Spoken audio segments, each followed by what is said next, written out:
মানব পাচারের সাথে কারা কারা সরাসরি জড়িত সেসব বিষয়ে তথ্য সংগ্রহ করতে পরদিন মাঠে নামে টিম 360 ডিগ্রি। এবার আমরা যেতে চাই মাটিলা সীমান্ত এলাকার স্থানীয় ইউনিয়ন পরিষদের মেম্বারের কাছে। স্থানীয় মেম্বার সরাসরি কোনো কথা না বললেও দিলেন বেশ কিছু তথ্য। মানব পাচার হয় না এদিক দিয়ে? হয়, রাত্রে অন্য যারা করে তারা করে। এটা কি এলাকার লোকই করে নাকি বাইরের? বাইরের লোকও করে, গ্রামের লোকও করে, সব রকমের লোক জড়িত থাকে। কাটা তারা সেদিকে? হ্যাঁ হ্যাঁ।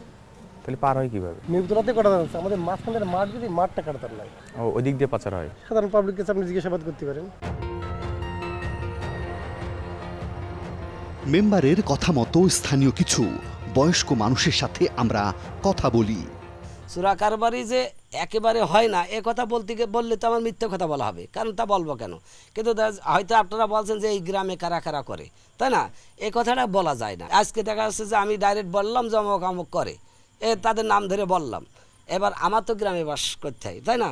তারা তো আমারে চাপ সৃষ্টি করবে যে আমাদের নামগুলো কেন বললে ভাই, তাই না?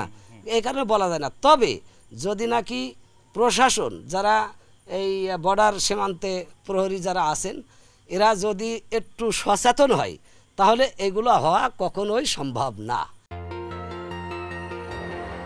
এবার আমরা যেতে চাই স্থানীয় ইউনিয়ন পরিষদের চেয়ারম্যানের কাছে।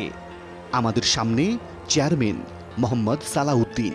চোরা কারবারি হয়, মানব পাচার হয়, এই বিষয়গুলোর সত্যতা কেমন? এগুলো হয়, আমরাও নিজেও সচক্ষে দেখেছি।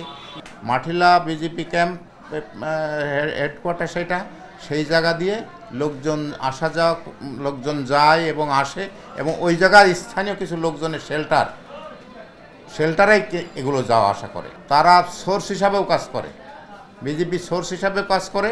অবৈধ যে কর্মকাণ্ডগুলো আছে, সরকারের যেগুলো নিষেধ আছে, মাদক, চোরাচালান, আপনার মানব পাচার, এসবগুলো তাদের মাধ্যম দিয়েই হয়। মাটিলা যে সীমান্তটা, সেই সীমান্তর তার কাটার বেড়াটা ছিন্ন ছিন্ন, এবং তার কাটার এই সুযোগটাই তারা বেশি করে নেয়। তাদের সব নাম সেইভাবে বলতে পারবো না, নাম কালেক্ট করা যাবে এবং ওই স্থানীয় লোকজনের কাছ থেকে তথ্য নিলে তারাই বলতে পারবে। তারা মানব পাচারের সাথে জড়িত এমন তথ্য না পেয়ে আমরা হাজির হই মহেশপুর থানায়।